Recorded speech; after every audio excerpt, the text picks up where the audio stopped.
ask that we shall take part in this competition in the true spirit of sportsmanship and the honor of our teams.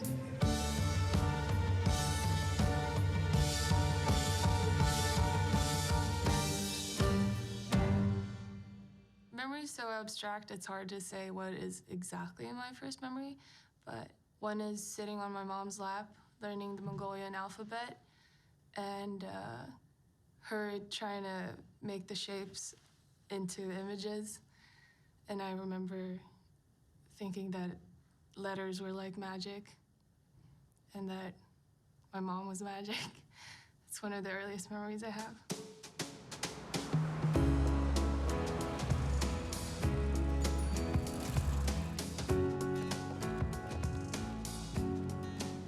People are reaching a point where they're getting emotionally more apathetic because there's just so much information. It causes this information overload that your brain starts to decide that everything that's new you don't really need to memorize because it's on the internet, or you don't really need to remember this awesome trip you had because you have pictures of it. We're gonna put your passport number out of it. I learned about memory techniques while I was first semester of business school. 528-848. Because I wanted to finish the 4-year degree in like 2 years or 1.5 if possible. If I do it from that angle, it's Kai Brian Johnson,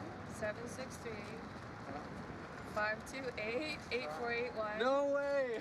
And the secret digits is 183-806. Yep. And then yours is 496-639-500. That's awesome. I've never had Wow. That is amazing. English. 3.141519265358979323884626433832795028841971. They contacted the Swedish Memory Sports Council and said, do you have some competitors who haven't yet done Sweden's Got Talent? And then I did the audition. I had 20 kids from the audience, and I memorized their names in 90 seconds. Marcus Ophelia, Moa Josefin, Anna Gianna. And it went pretty well. The Swedish version of Simon Cowell was like, "You're amazing," and he pressed the golden buzzer, and then there was confetti everywhere. I was told I had made it to the semifinals.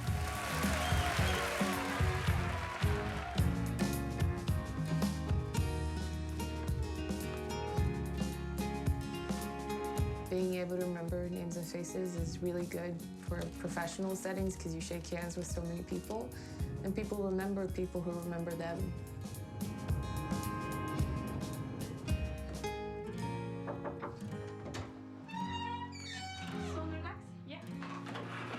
I think everybody wants to be smarter.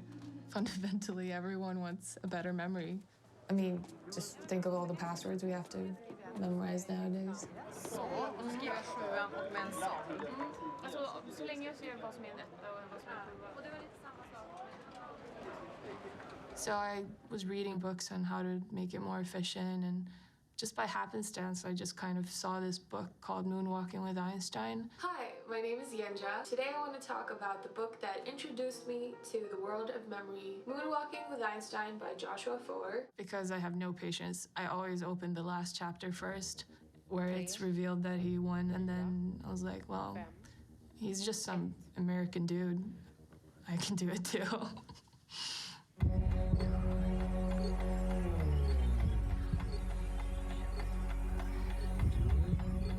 The whole thing about memory is everything looks the same when you don't know anything about it. So the numbers, they just look like a wall of numbers when you don't know anything about memory techniques. 1, 7, 3, 9, 7, 4, 2, 2, 3, 1, 7, 8, 7, 1, 3, 5, 7, 5, 6, 9. 8, 6, 4, 6, 5, 9, 3, 4, 5, 1.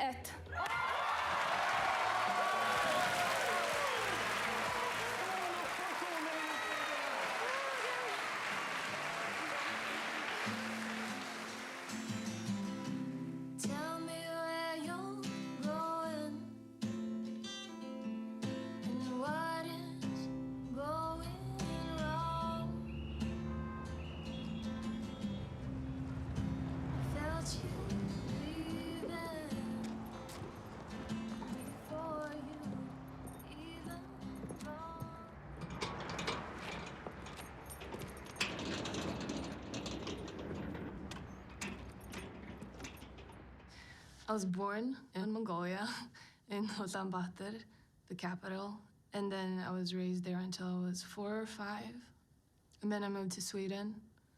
My mom and my dad are very emotional people who both have great memories, which is great for learning languages, not great for maintaining relationships.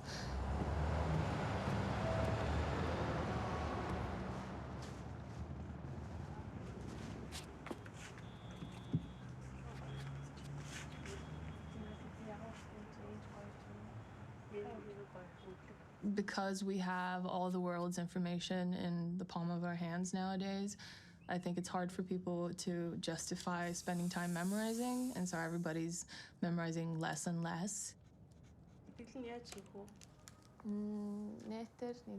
Memo camp, memory league, хуудасуудын тэрээр бэлтгэлийг чадахгүй бол өөрөөр хуудасаас тэр бэлтээ. Ер нь одоо юм чэйжилж мэжлэх хэрэгтэй юу? Тэгээ юм чэйжлээл тэмцээнд бол тэгэл тоо одоо 30 минутанд 1000 тоогоос 1000 тооны дараалал. Тэгээ яг эхлэхэд ингээл амар хэцүү санагдана. Тэгээд яг явандаа ингээл айгу natural болонготой айгу.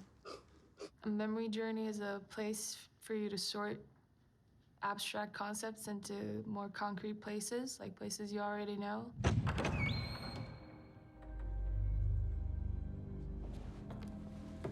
The Appledore Vaults are my mind palace. You know about mind palaces, don't you, Sherlock? How to store information so you never forget it. By picturing it. I just sit here, I close my eyes, and down I go to my vaults. I can go anywhere inside my vault. My memories. So what exactly is a mind or a memory palace? And how do you use it? So even Sherlock is afraid. Well, at its simplest level, it's about attaching memorable images to names, numbers, or information you need to remember, and then storing those images in some place like a palace, or any building, really, you can imagine walking through when you want to retrieve it. Now, let's say you're visiting London, and you need to remember the first 3 stops on the Victoria Underground. You simply add an image to each of them. So Brixton becomes a ton of bricks, and Stockwell, shelves stocked full with food. And Vauxhall could be Vox, an opera singer, singing an opera in a concert hall. Now, if you're cramming for exams or you're a memory contestant, you create a more complex system where you assign every number, for example, a letter, which then translates into a word you can remember. And you can create words from 2 numbers, or 3, or even 4. Let's say you want to remember the year 1240. Now, 1 is a T, 2 an N, 4 an R, and 0 an X. TNRX. Turnrex. The year 1240 suddenly becomes a Tyrannosaurus Rex.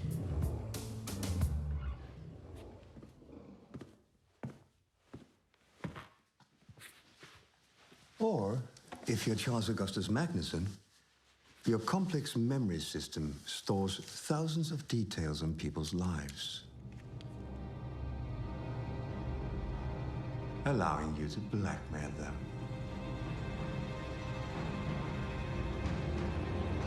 You see? When you describe it, it sounds so difficult, and it's so much easier done than said. But when you have like a strong association or feeling about every single set of 3 digits, it all becomes alive. 1 is a T, 1 is also an E, and 2 is an N. So 112 would be 10. That could be the Tin Man from The Wizard of Oz, because it's just easier to remember one memorable character rather than a group of numbers.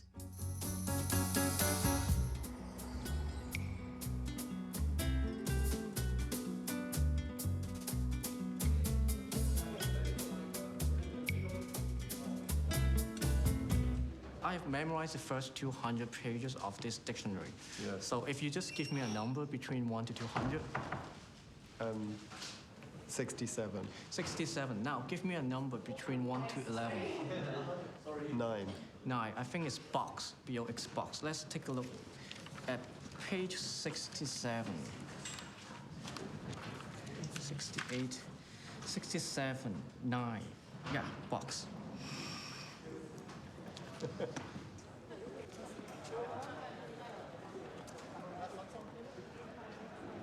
Die Reaktion von meiner Familie und meinem eigenen Umfeld war eigentlich sehr positiv. Ich habe da eigentlich nie das Gefühl vermittelt bekommen, dass das irgendwie abwegig ist oder seltsam. Dass ich zu so vielen Gedächtnissportturnieren fahre oder mich überhaupt mit dem Gedächtnissport so intensiv beschäftige. Ich bin im Jahr 2005 das erste Mal mit dem Sport in Kontakt gekommen. Es gab eine Übungssoftware. Level 1 merkt ihr 5 Wörter. Da ich schon als Kind mit Videospielen aufgewachsen bin und einem so dieses Level-System irgendwie auch sehr vertraut war, fand ich es faszinierend. Could all competitors please take their seats?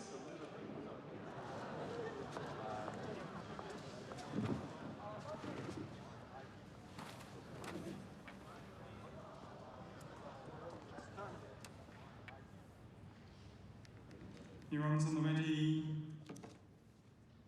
9, 8, 7, 6, 5, 4, 3, 2, 1, 0, 7, 8, 6, 0, 9, 8, 4, 7, 9, 3, 8, 7, 0, 9, 3, 1, 5, 0, 5, 2, 4, 8, 3, 0, 4, 0.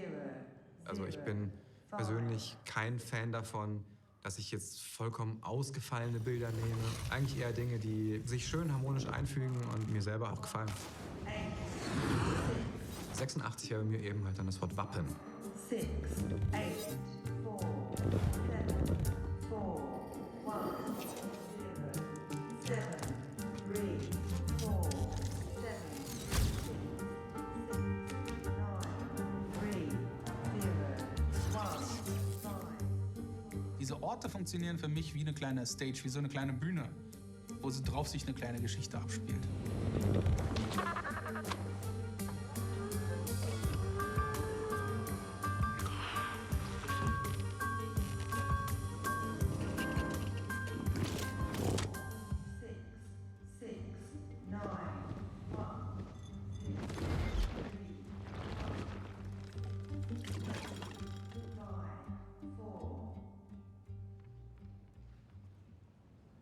Okay, pick up your record sheets. Und wenn ich mich wieder erinnern will an das Ganze, dann fällt einem auf eine fast magische Weise auch das Bild wieder ein.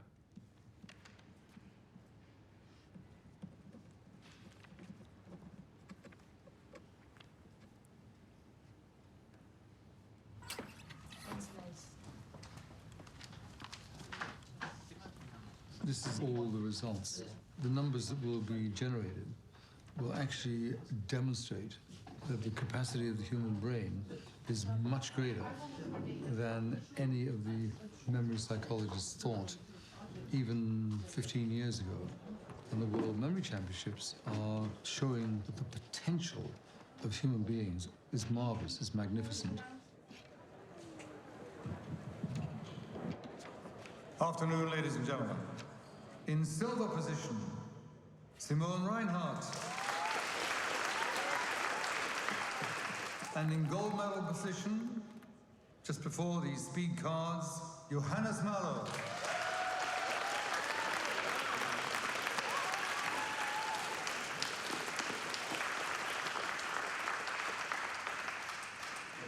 Simon is very good on speed cards, so yeah, see what happens. I cannot say what happens.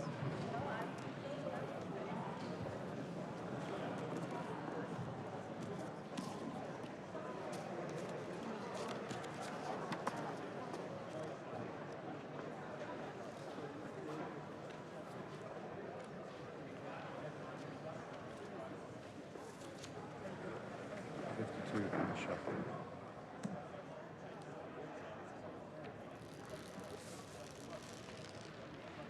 10 seconds.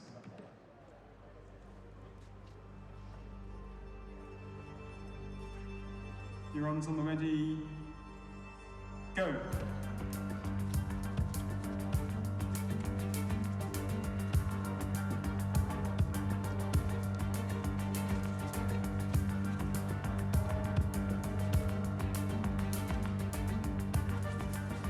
It's quite fascinating to see the battle of the titans between the first two, and then the strategy in the play. You know, one was trying to do a really fast time, the other was trying to do a safe time just to win. But they've kind of balanced each other out, so it's too close to call.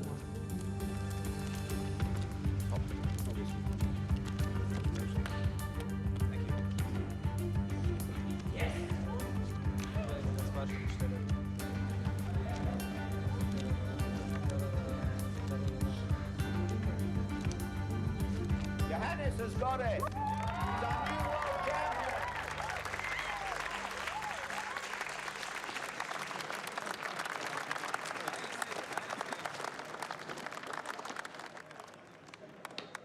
Congratulations. Thank you very much.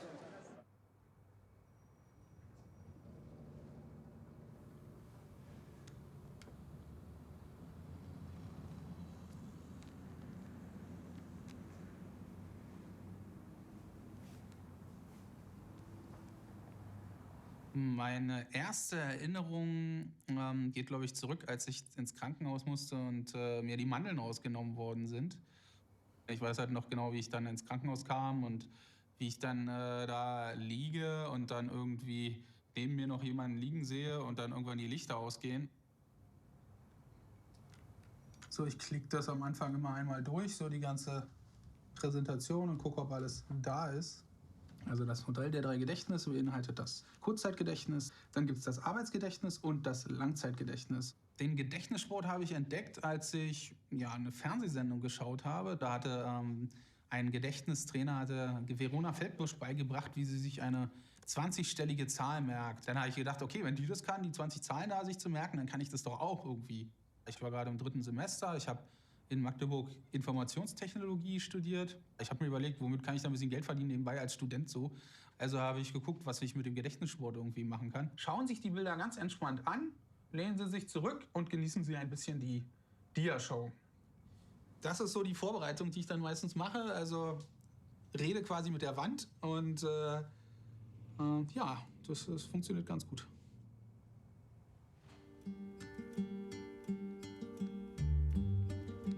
So how did this memory palace technique get started? The story told is that the Greek poet Simonides was invited to recite at a big celebration in a temple. After his performance, he went outside to meet some messengers. Suddenly, the temple collapsed,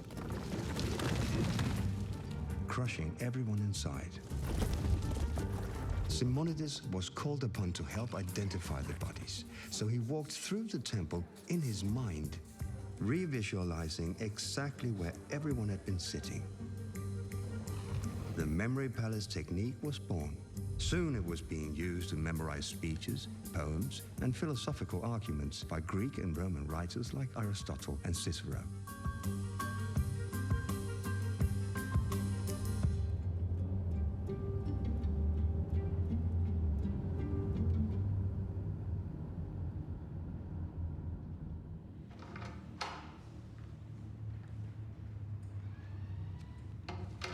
Und dann machen wir heute den Spickzettel im Kopf. Und bevor wir damit richtig anfangen, möchte ich euch bitten, nehmt mal alle eure rechte Faust so nach oben. Eure rechte Faust, genau. Jetzt nehmt ihr die linke Faust noch so dazu. Und jetzt bringt ihr beide Fäuste mal so vor euch zusammen und schaut mal von oben drauf. Das ist ungefähr die Größe eures Gehirns. Und die alten Griechen, das hatte ich ja erzählt, die haben sich ihre ganzen Vorträge, die konnten 2 Stunden lang frei reden. Die hatten natürlich auch keinen Zettel und einen Stift, wollten ihre Steintafeln da nicht mitschleppen. Ja, früher war es halt schon so, dass man sich, wenn man sich an etwas erinnern wollte, das sich selber irgendwie merken musste, sozusagen. Heutzutage ist es ja nun überhaupt nicht mehr so. Wenn man eine Information braucht, dann nimmt man sein Pocket Brain, sein Handy raus. Wir machen mal eine kleine Geschichte zwischen dieser Couch und der Axt. Meine Geschichte mal so als Beispiel wäre, ich wäre ganz wütend auf meine Couch, vielleicht ist da ein Fleck drauf oder so. Deswegen nehme ich die Axt und zerhacke diese Couch. Ja, ich mache die richtig schön klein. Das kann man sich merken. Ich denke mal, das habt ihr nachher alle im Kopf.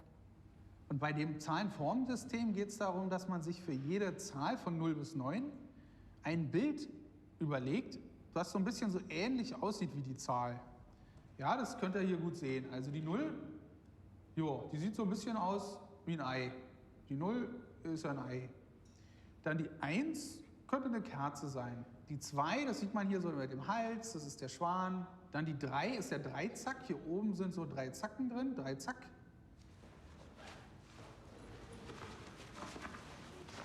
Tschüss. Ich fühle mich gut, es fühlt sich gerade so an, ja, ich habe denen wieder irgendwas mitgegeben. Das war richtig cool und ja, da wird sicherlich der ein oder andere was davon mitnehmen. Ja, fühlt sich gut an.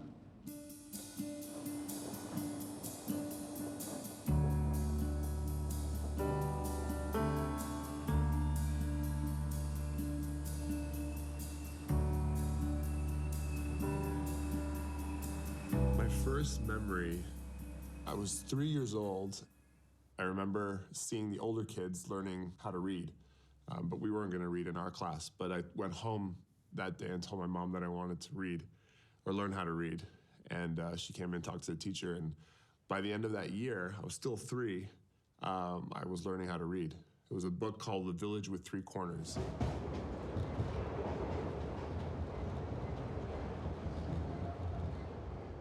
So growing up, I played a lot of basketball. Being tall, I was often kind of shoved into that sport, but I wasn't that good.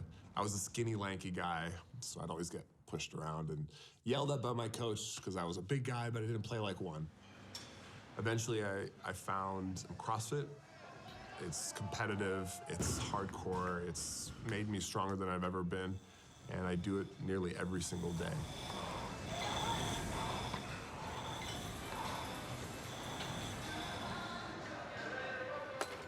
I'd always been interested in things with the mind, things that were kind of beyond what people think your brain is capable of. That's always kind of been there. And when I studied physics and mathematics, that's what I got my degree in. A lot of our teachers, our professors, could do some really impressive on-the-fly calculations. And I always admired that and thought to myself, that's a really cool skill to have.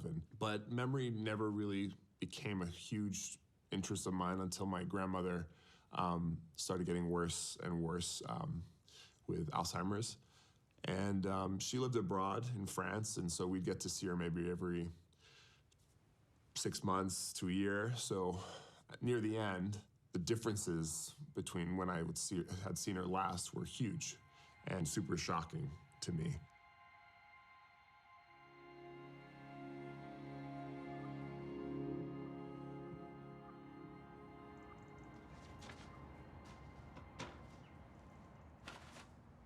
And when she finally passed, that was kind of like this, I can't believe that a disease that kind of affects your memory eventually took her.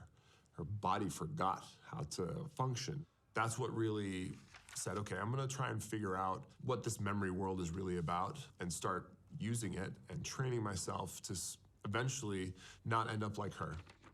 I started doing research, and one of the first things I heard about was a memory championship, the US Memory Championship. And that seemed like a perfect target for me to aim for. You know, there were specific disciplines with records, and it was a measurable goal. I'm gonna improve my memory, and I'm gonna have to win that competition and break records. Cool, let me do that.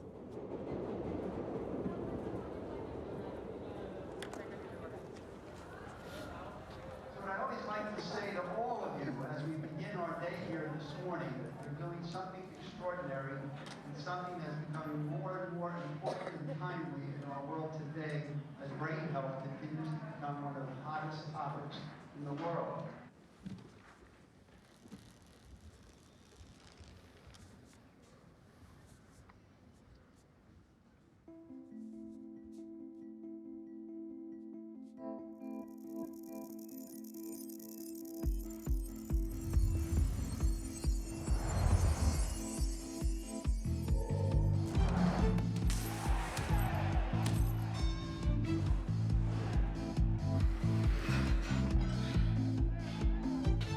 important about the journey is that it's something you know, that it has associations to emotions. It's a bunch of emotional cues kind of jumbled together. Funny stuff, crazy images.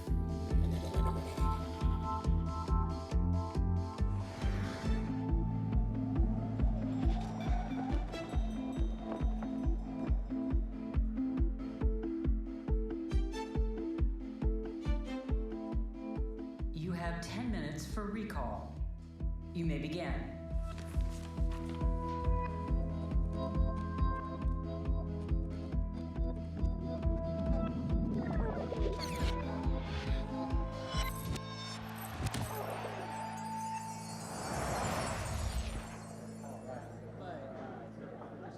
With 125 is Alex Mullen, right here in the front row. And breaking his own USA mark, Nelson Dellis with 201.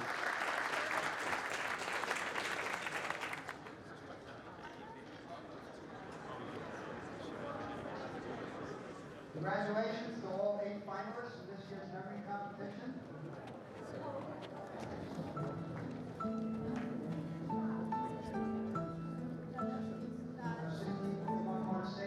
Introduce themselves to mental athletes, and they get 3 misses if they're at the party.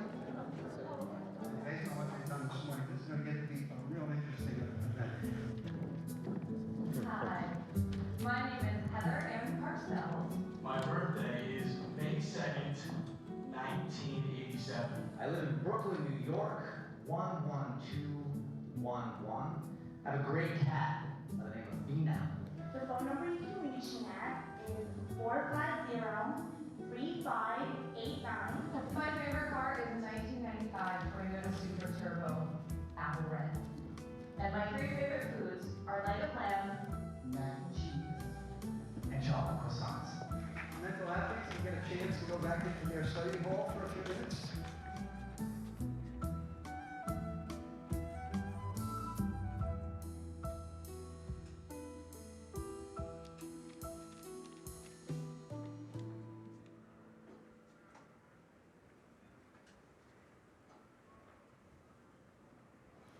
Nelson, tell us his phone number.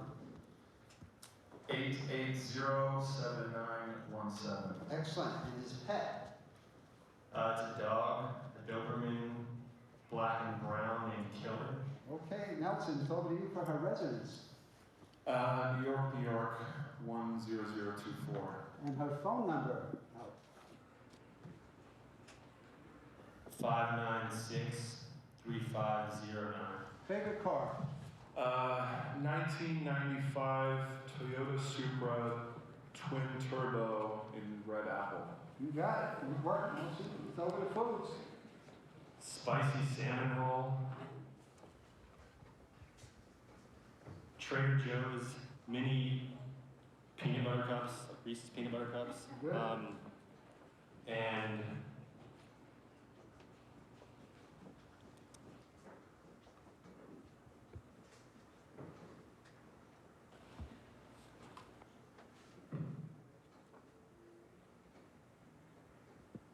Time's up. And our retaining champion, Nelson Hall.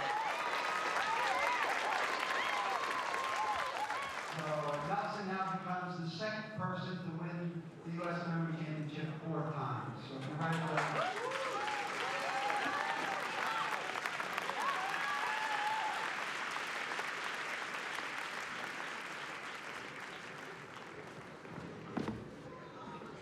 You want to take a picture with them? Of course, yeah. Memory is to be human, I think. It's who we are on a more personal level. You know, this is how we also develop relationships. This is what makes life meaningful, is memory. And that's why it makes me really sad when I think about my grandmother and her losing those memories, is because she lost the essence of what made her who she was.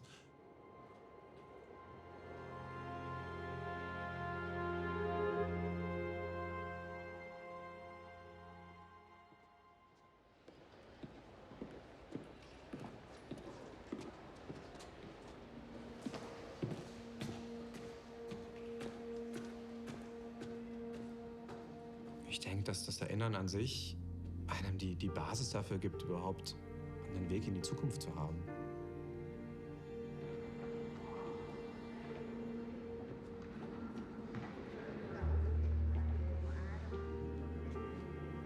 Ich denke mir, dass es eine sehr enge Verbindung gibt zwischen Erinnern und Gedächtnis und Identität auf der anderen Seite.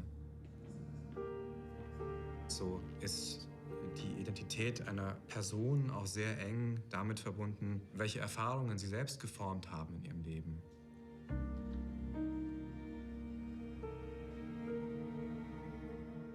So wie die Kultur letztlich ja auch die Summe aller wertvollen und guten Erinnerungen einer Gesellschaft ist über die Jahrtausende. Kultur ist letztlich im Kern Erinnerung.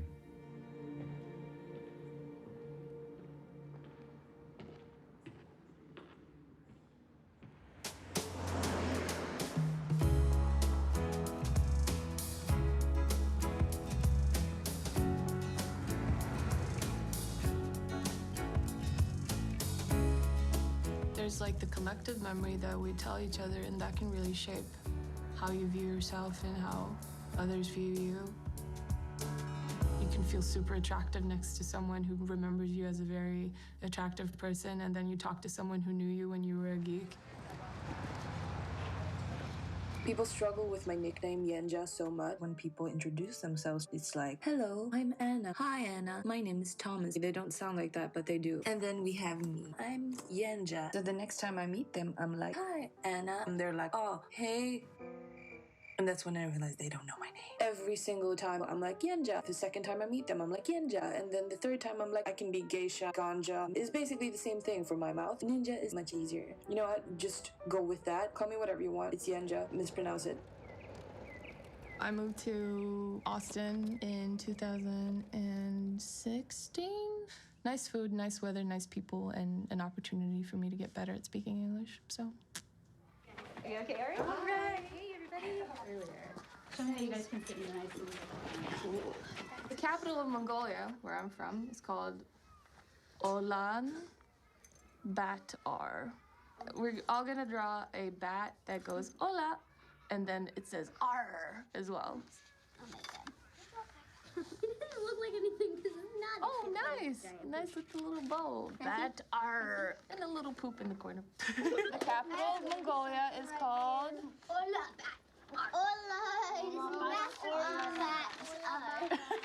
Memory is focus, and memory is connecting the dots. I don't think that's a bat. I think that's a worm that's gonna get eaten by a bat. A memory palace is an augmented memory, and a picture is also an augmented memory because when you see that picture, like the rush or like a flood of memories come back to you, and it's like, oh, right, and that's when we were in Greece, and that's when you stubbed your toe and you were so mad because you didn't want to take the picture, and...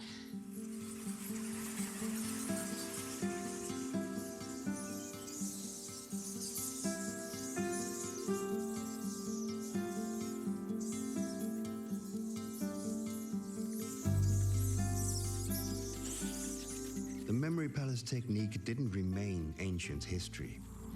It was passed on to early Christian monks, who used it to remember religious texts and also for meditation. And by the Middle Ages, all the major religious orders were teaching it. The Dominicans set up complex memory systems involving biblical and mystic science, as well as the zodiac.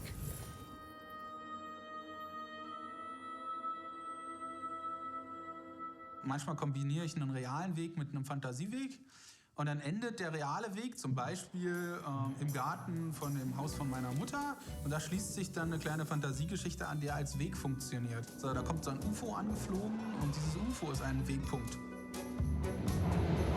Also der Weg ist mein Werkzeug und jetzt kommen Informationen, die ich mir merken soll. Zum Beispiel, dass Pik Ass ein bisschen aussieht wie eine Tanne und der Pik König, der König in der Natur ist vielleicht der Löwe. At first, I only created sexual images, and then it was just like too much, like of the same thing. And then I switched it out and made everything about food, and then it was too much. And then I realized like why am I doing this? I can just have like food and sex and hugs, and I don't do violence though. That didn't work well for me. Cartoons, there's Mickey Mouse, some porn stars in there, basketball players, hockey players. Not that many porn stars. I still think the most important thing is because you're spending so much time thinking about fun stuff and not just memories that were like kind of happened to you, you also feel a weird sense of agency and independence.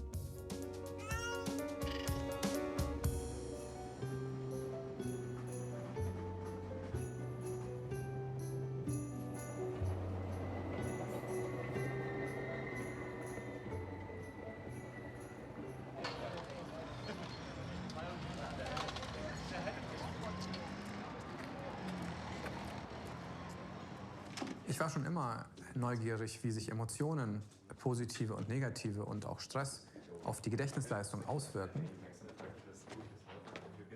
In general, memory is stored all over the brain, but there are certain hubs, very specific regions that are the key players in memory.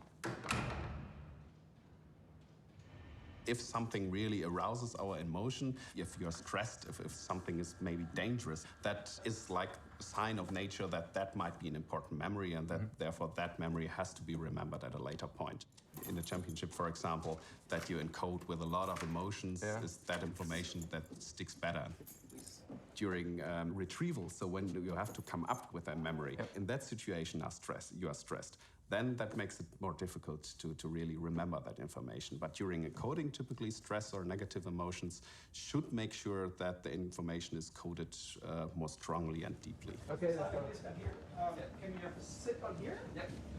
And then there's one more thing. This gonna get really loud once it's running, so you need to hear air. Absolutely. So, yeah, that's looking good. I need your head to come on top here. The reason the memory palace technique works is because it takes advantage of how the brain works best. The brain has evolved to store memories of visual images and spatial locations. This computer is now saying towards the monitor, which is in the scanner. So at the back of the scanner is basically a display. And we gave Simon a task. So we ask him that he tries to memorize these words. And of course, while he does so, the activity in his brain changes. That allows us to measure where in the brain oxygen-enriched blood is going to, and so we can actually make assumptions where in the brain we have activity. Of course, the memory athletes, but they get very close to perfect recall in this kind of task. Someone who trains their memory for just 6 weeks might achieve something like 60 out of 72 words, and someone who didn't train their memory, they're more like a 20.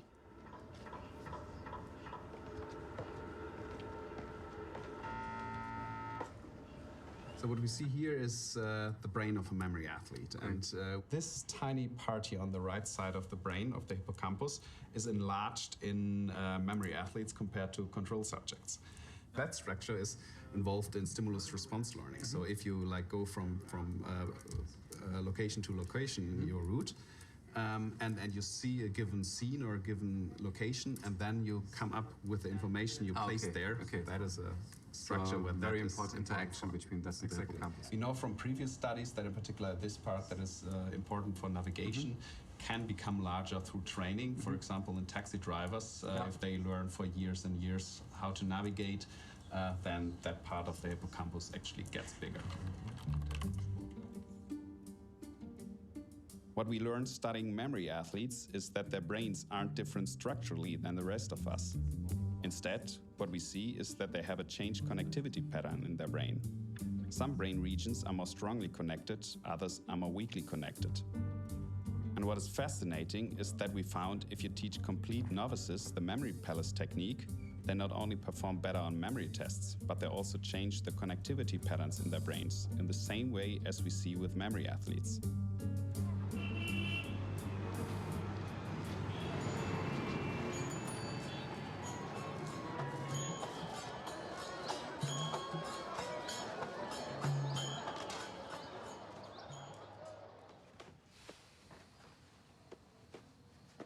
I've been climbing ever since 2008.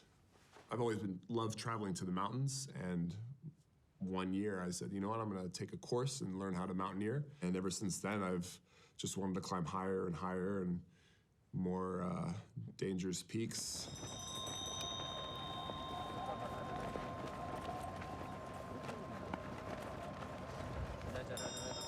I've been up Kilimanjaro, Mont Blanc, Denali, a bunch of peaks in Peru as well, Ecuador. We're in a cozy little tent here. My awesome Sherpa, Tenzing. Tenzing is our friend. My friend wanted to film me memorize a deck of cards, so I did it, and we had a good time. I was explaining to the Sherpa how I did it and what were some of the images in my memory palace, my journey. Okay, so for every card, I give it a picture. Imagine King of Hearts is you. Okay, so whenever you see the King of Hearts, it's Tenzing. Okay. You picture Tenzing climbing a mountain. Queen of Hearts is your mother because of the hearts, queen. Okay, so when you see Queen of Hearts, you think of your mom. Maybe she cooks really good dal bhat. Yeah. So you picture her doing that. I make a story. It's Tenzing.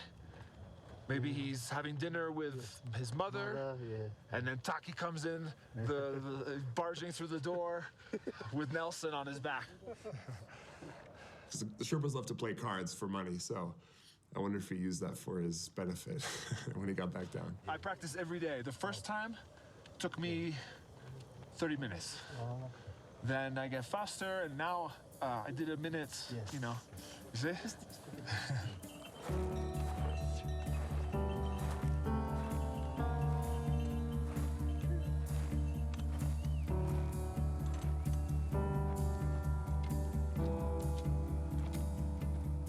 I brought a lot of brain testing equipment with me, given to me by this research group at Washington University, like the Stroop test, you know, where you have to match yellow, green, and you have to say what the actual color is, not what the word says. Problem-solving skills, also memory things. I was doing that at all the elevations as well.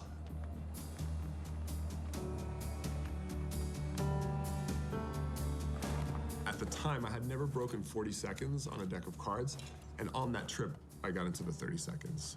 So I was actually getting faster as I went higher, which seems incredibly counterintuitive. You think less oxygen, worse performance for the brain. But for some reason, these techniques are strong as hell and are really sticky.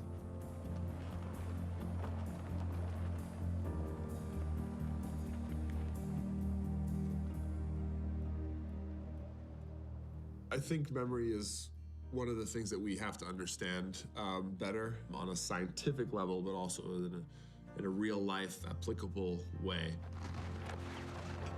This is part of the messaging that I try to spread after my grandmother passed. Now I climb mountains to raise money for Alzheimer's.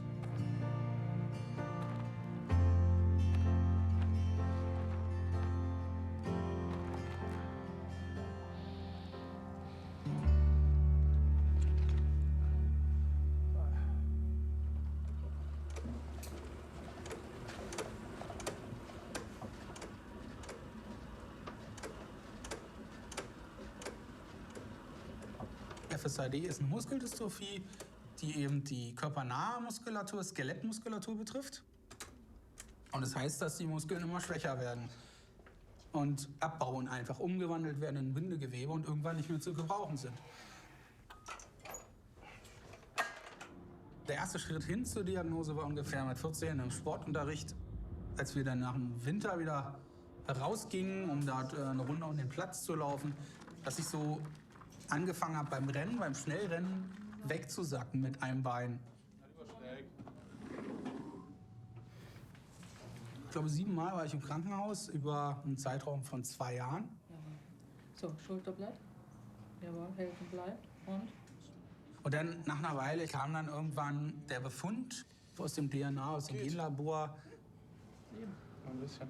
Und dann war ich irgendwie so alleine gelassen mit der Krankheit. Ja, kann man ganz gut mit leben. Die Lebenserwartung ist eigentlich nicht eingeschränkt, weil die inneren Organe nicht betroffen sind. Danke, ciao. Im Laufe des Studiums wurde das Laufen halt wirklich immer schlechter. Treppensteigen wurde schlechter. Die Stürze haben zugenommen. Und da war ja auch wirklich die Hölle los. Ja, gut, das Ja, und dann war halt einfach so, ja gut, dann bleibst du halt jetzt zu Hause und machst halt gar nichts mehr. Okay, passt. Ja, oder du nimmst dir halt einen Rollstuhl. Und die Leute gucken dich jetzt anders an, aber die gucken auch nicht mehr, der läuft ja komisch, sondern ist halt ein Rollstuhlfahrer. Ja.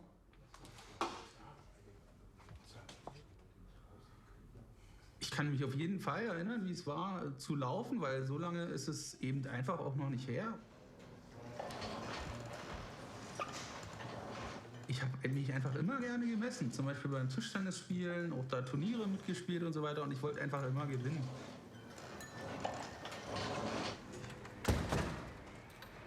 Der Gedächtnissport war cool, weil ich da gemerkt habe, ich kann wieder einen Wettkampf mitmachen. Ich fahre dahin, kann da mithalten, mit jedem anderen auch. When I look up to someone who's not got the greatest cards dealt to him, that's the guy. And I love that he just wants to do everything for himself.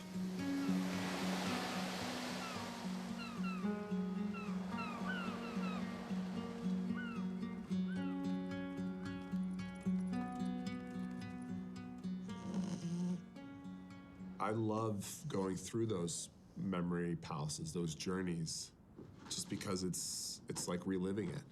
And they're almost like a little VR bubble, and I can just jump into it, and there's my childhood home.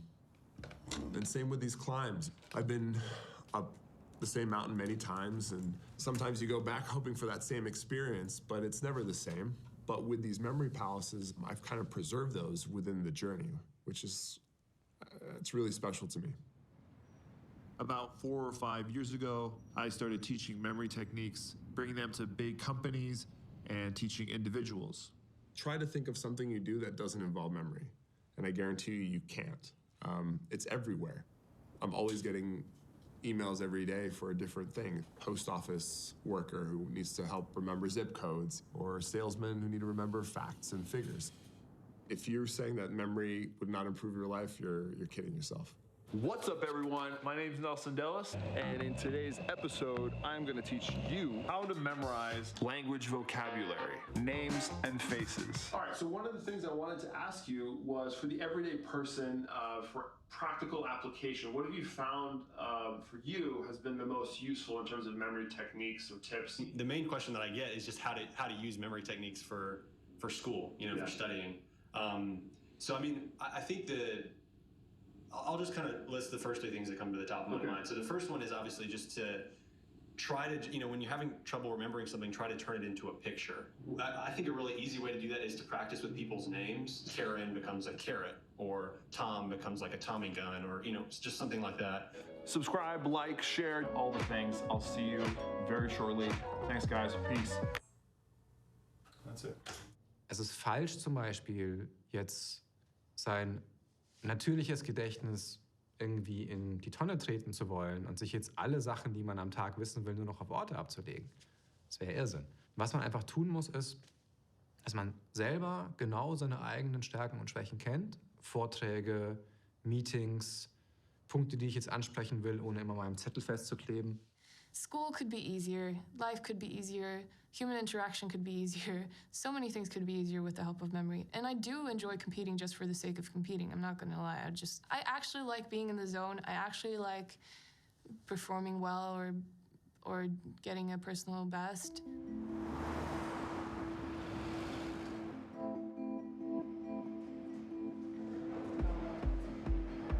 Ich denke, ich bin definitiv eine competitive person. Ich denke, im Deutschen, wenn man da sowas sagt wie irgendwie ehrgeizig, klingt das immer schwer, weil das klingt dann so wie verbissen. Ich bin aber eigentlich gar nicht so verbissen in der Hinsicht, sondern mir macht der Wettkampf einfach wahnsinnig viel Spaß.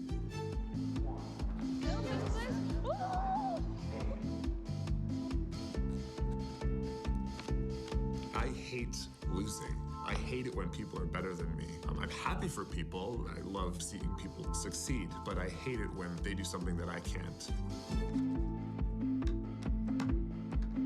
In jeder Meisterschaft geht es um Rekorde und Titel. Und man will irgendwie zusehen, dass man einfach in dem Augenblick gewinnt und mehr hat als der andere, weil man einfach der Beste sein will. Ja, das war der größte Scheck, den ich gewinnen konnte bei so einer Meisterschaft. Normalerweise gibt's, also oft gibt es einfach auch gar nichts. 2012 bei der WM, da gab es nichts. If I haven't been competing for a while, I start competing about the dumbest things, like who did the most dishes, who picked up the most laundry. When you realize that you've forgotten something, even though you're fairly confident you had it, that just like in the deep gut of your stomach, and that's just the worst feeling in the world. Nervosität, Stress und so weiter, das führt dazu, dass ich dann Sachen noch vergesse.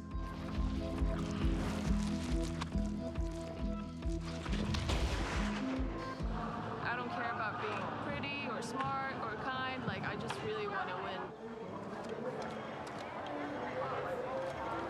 The first World Memory Championships, and this is, I think it's so like a metaphor, like an analogy for the rest of the world, is the first World Memory Championships was 7 dudes who were bored having tea in a tea salon in London who said, oh, let's have a memory competition. And they just like made up the rules on the spot. And then whoever won out of those 7 dudes was the world memory champion, according to them. Why has memory remained such a male sport? It's an interesting thing because it's, like you said, the world is 50-50 roughly, women and men, and it's not 50-50 at these competitions. Yeah.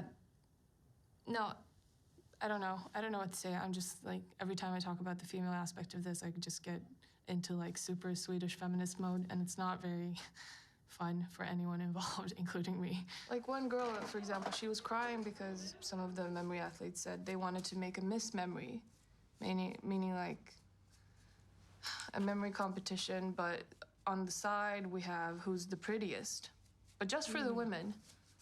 And she was crying because she was like, I know I'm not gonna make the top 10. And I said, this doesn't matter. We're supposed to be competing about memory, not beauty. This is the one area where it just matters if we're good or not if we're pretty.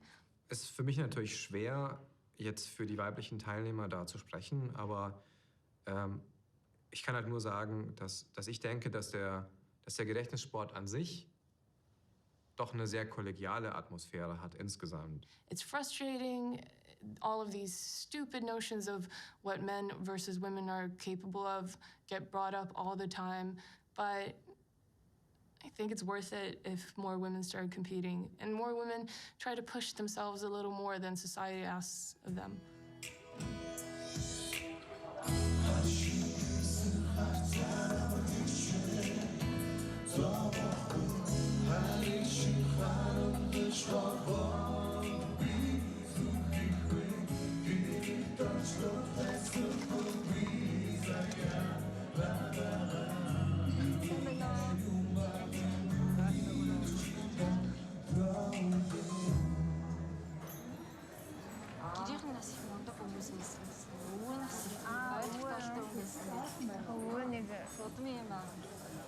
Дээрж Монголын өдрөөр Монголын юу oral history гэж өгдөг. Тэгээ аман түүх ёо.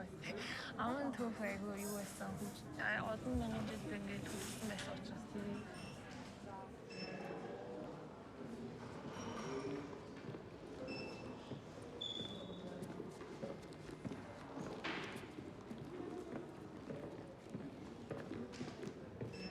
So those drawings or calligraphy art, they've drawn the word and then drawn the image of the word around it. So if you see over there, there's a dog and a rooster. I'm the year of the rooster. So it's written, the Old Mongolian script says rooster, and then he's also drawn an entire piece. So Old Mongolian was way more, I would say way more image-based. And now, because of the whole socialist regime, we've stayed with the more vocal or sound-based Cyrillic alphabet. I know that this is harder, but I think it's more worthwhile to keep tradition. So, yeah. I think that those foundational moments of learning the Mongolian alphabet or learning English in Mongolian and stuff with kind of subconscious memory techniques. I think that helped.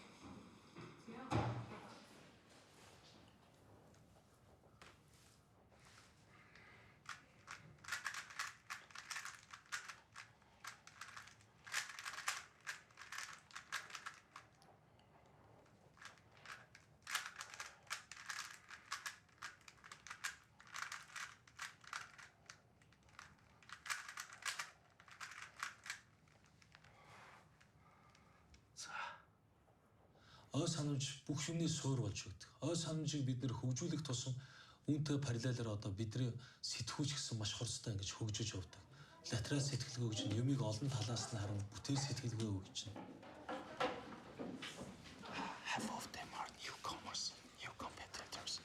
They are participating of Asian Emerging Championship their first international competitions. Yeah. Most of them are from different provinces of Mongolia, and they are now Mongolian memory team.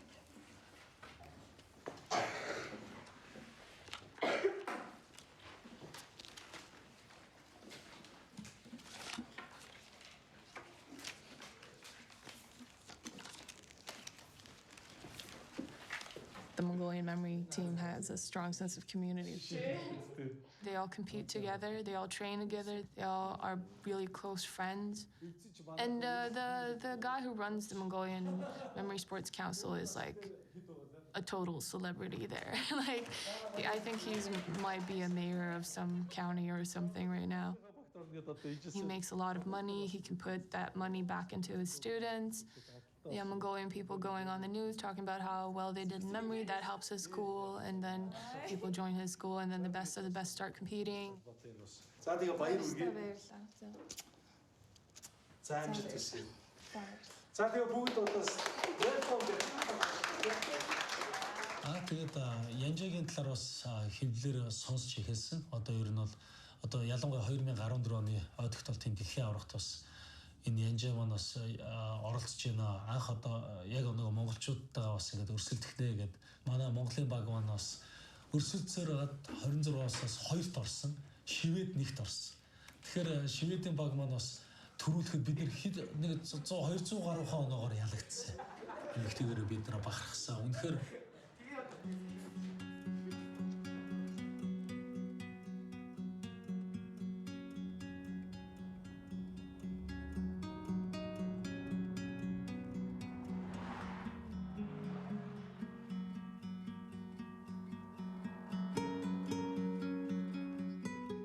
more glamorous on TV and in films to be a global citizen, but then when you actually are, you just see the differences in how people live, and it can either be a good thing or a bad thing depending on how you feel.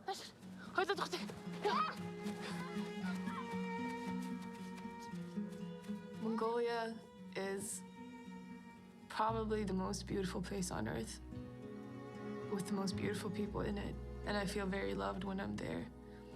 And I feel very understood, even though people can tell that I have like the mannerisms of a Westerner, and that I think from like a very Western perspective on things, and my jokes are very American.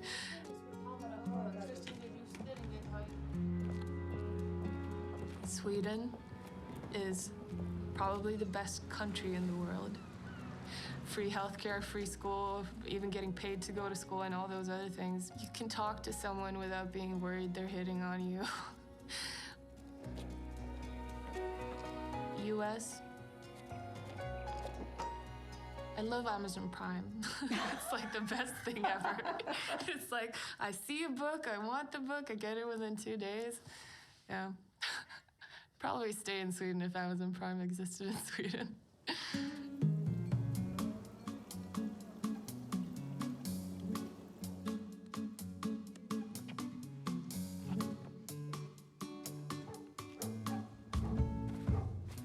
So So at the World Memory Championships, there are 10 disciplines, and it's, let's see if I can get them, 5-minute numbers, speed cards, 1-hour numbers,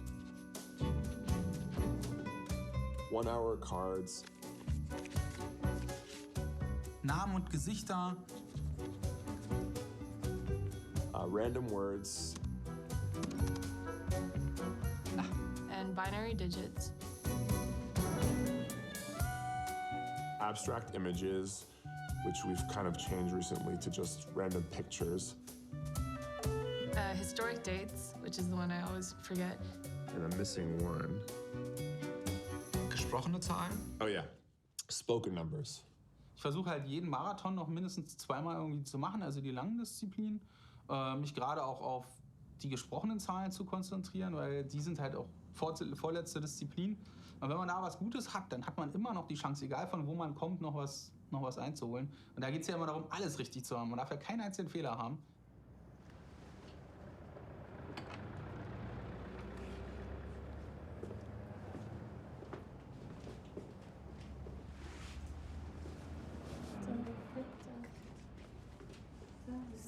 амар гоё юм бол. Одоо амьдралдаа анхуд гоё юм гоё өмсч. Зүүндээ дээл өмсөх тийм ч дээлээс бараг хамаагүй гоё. I mean, obviously, I have high hopes, but it goes the way it goes.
All around, my goal is top 10.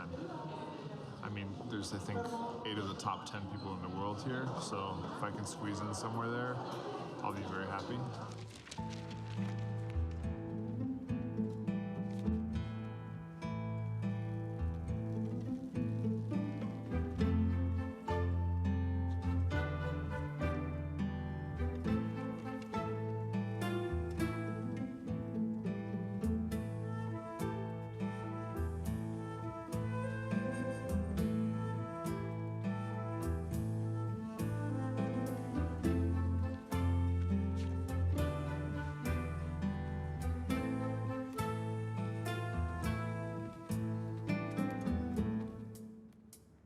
Stop memorizations.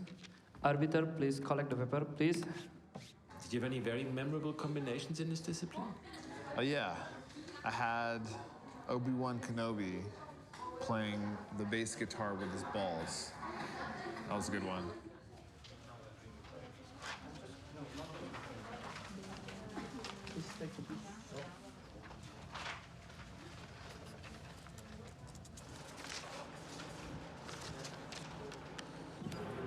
The world record for name and faces was 200 before, right? And Yanja got 212. So I have it. Yes, congratulations. Yay! Give me a hug. Okay. You beat like Katie Yes. for 12 points. Yes. It's awesome. Yay! I don't know, it's weird. Like sometimes you're just in the zone and sometimes you're not, but this time I think I was, so. Feels good. And the overall score, the top three was Ensure from Mongolia on the third place with 25.77, and Monsieur with 26.22, and Alex Muller with 26.74. It was fine. I mean, I could have been worse, so I don't feel too bad about it. Yeah, hopefully it's just kind of builds from here. And the number 4, we have Yanja with a 22.17. Simon and Johannes there at 7 and 8. But like, I think Simon will coming back because he has pretty good result in the history for the speed number, I think. And also like Johannes did really good at dates. Ja, ich denke so vielleicht ein bisschen weniger, als ich erhofft hatte sozusagen, aber insgesamt bin ich, glaube ich, ganz gut dabei. Also ich bin ganz zufrieden. Nelson, let me see. He's currently on the 19th with 1,208 points.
So what are you doing tomorrow? I'm gonna do some Christmas shopping. Okay. All right, well, I gotta get ready. We're starting soon. All right. Good luck. Thank you. I love you. For me, it's been not the best of my competitions, but I'm not surprised by my performance. I mean, I didn't prepare as much as I should have, so I think considering that, I'm probably doing okay. You know, I always have expectations, and in some events and some parts, I usually meet them or exceed them, but overall, I always kind of walk away disappointed. The World Championships, that is. And this time, I'm feeling that a lot, just because I know I could have trained harder, and I know I could have done a lot better. I want to do better, but I always have to wrestle with what it's worth, right? In terms of my career and real life. Because when I started, it was just pure passion, right? And I had other things going on. This was just something I did because I loved it and did nothing else. So I would just do it, show up to the competition, I would win, and then that was great. But then now it's like, as you get older, I've quit everything to do a full-time career in memory. 4-time champion in anything sounds like you know what the hell you're talking about. So I'm sure that supports me going out and being like, hey, would you like to hire me and have you speak to your employees? Because I'm a 4-time US memory champion, memory expert. Winning the World Championships wouldn't necessarily kind of amplify my business. And so it makes it tough to decide, do I spend time actually working on my business or training, which is something I love, but the rewards don't necessarily feed each other. But the last day, I like the last day. The last day is kind of a little more lighthearted and more of the disciplines that I enjoy.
gucken, was noch so möglich ist heute am zweiten Tag oder am letzten Tag und schauen, vielleicht sind die Top 5 noch möglich.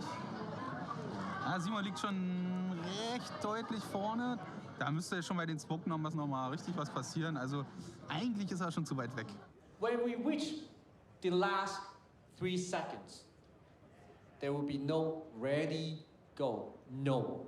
It will be like, they will press at the, when the last 3 seconds, they will press, so you will hear the A, B, C.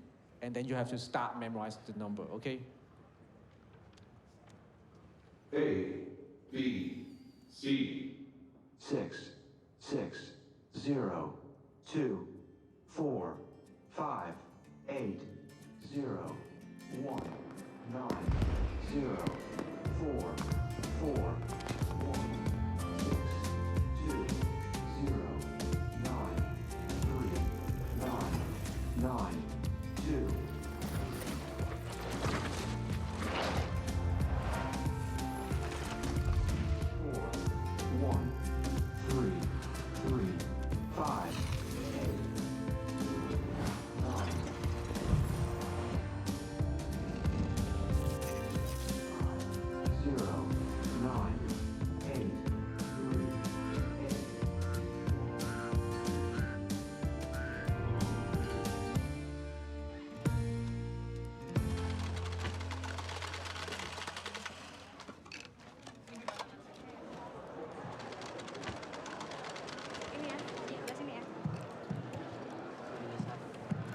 Okay, Welland got the top 10. So right now, based on the top 10, we have Alex Mullen with 8,851 points. Next one, we have Musu with 7,970 points. Ansu, number 3, with 7,310 points. Followed by Yenja, we have 7,276 points. Followed by Johannes Mello, 6,813 points. Simon Reinhardt with the 6,605 points.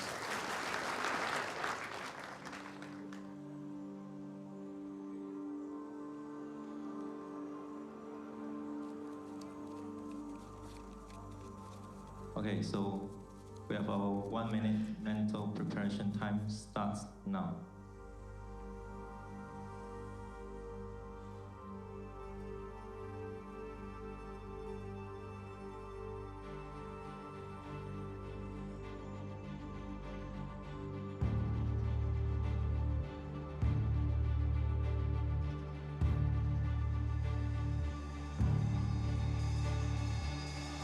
Ready, go.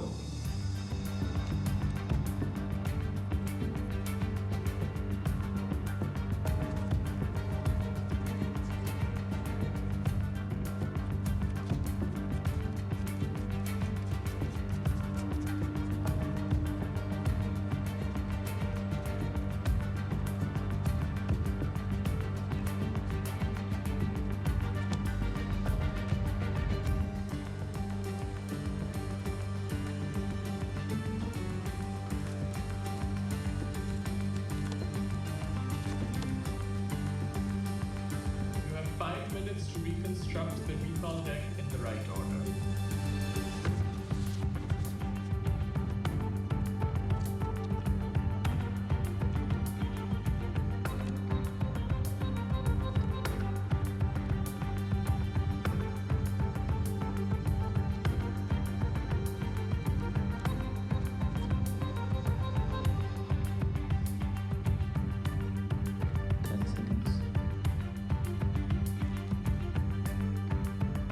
Arbiters, please compare the memorization decks and the recall decks now.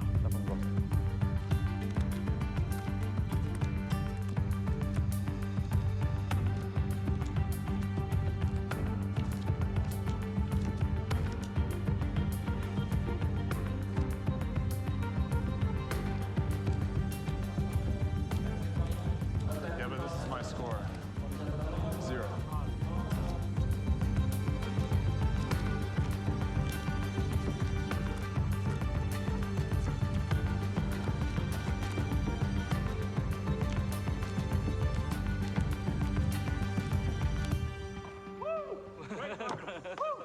New speed cut world record by Alex Mullen.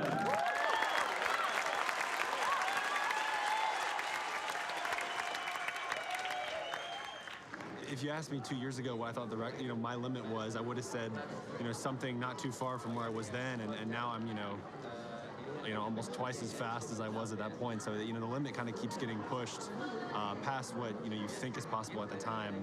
So I try to just not think about the limits anymore and just sort of keep trying to improve.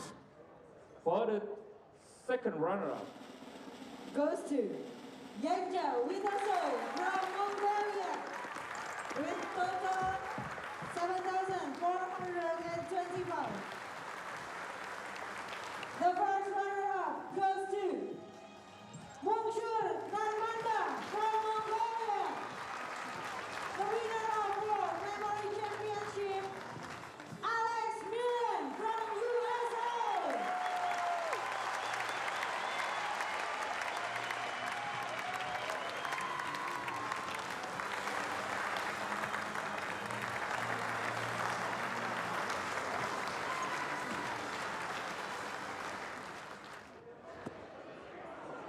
This one, it's just glass. I'm thinking I'll drill a hole in it and use it as a flask, but I don't know yet. Ich meine, das hat sich ja für uns gar nicht abgezeichnet. Also, sie hat es natürlich selber schon gewusst, weil sie selber ja übt. Also es war absolut überraschend, hätte ich nie mit gerechnet. Kann man nur gratulieren, tolle Leistung. Und vielleicht ist es für uns auch eine Motivation, dass man sich halt schnell noch verbessern kann, wenn man was tut. I don't know how I feel about being better than the Germans and Nelson. It's just like, cool.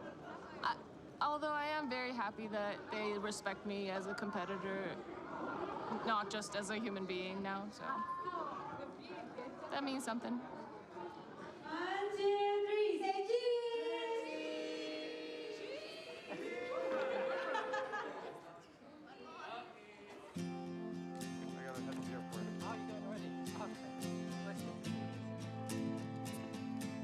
I want people to think about health as something that is both your body and your mind. I don't think that crosses people's thoughts these days, and I want to change that. By keeping both physically and mentally active, we can help preserve our brains and our memory.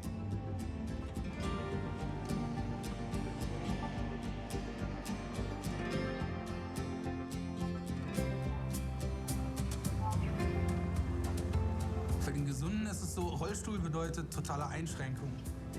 Für mich war es ja umgedreht der Fall. Ja, ich bin im Grunde jetzt heutzutage ziemlich dankbar für das, was ich habe, und auch die Krankheit gehört irgendwie dazu.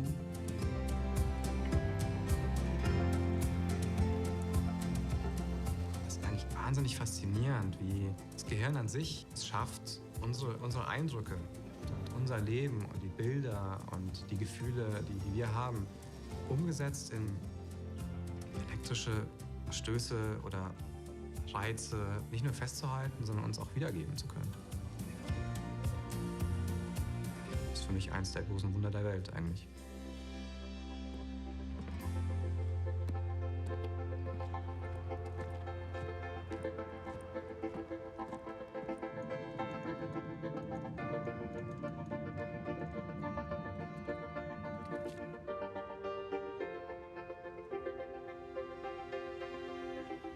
Okay, so like on a neuroscience level, it's probably just like imprints in your head, in your brain area. Philosophical level, memories make us. I mean, it's everything, isn't it?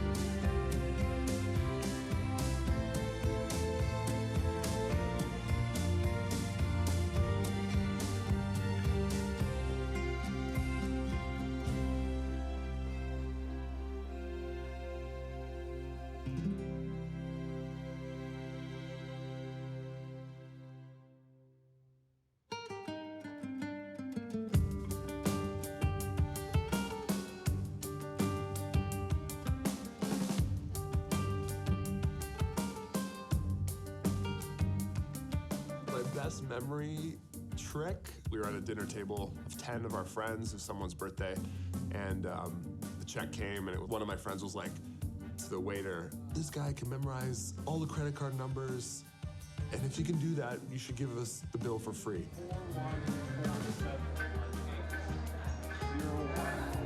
And so there I was. It was 10 times 16 digit credit card numbers, those 160 digits. He gave me 5 minutes. It was a joke. And of course I got it. We didn't get the meal for free. It was like, yeah, I can take off one of your meals. But anyways, we ended up doing that same process at multiple restaurants. That was like the thing we did that summer.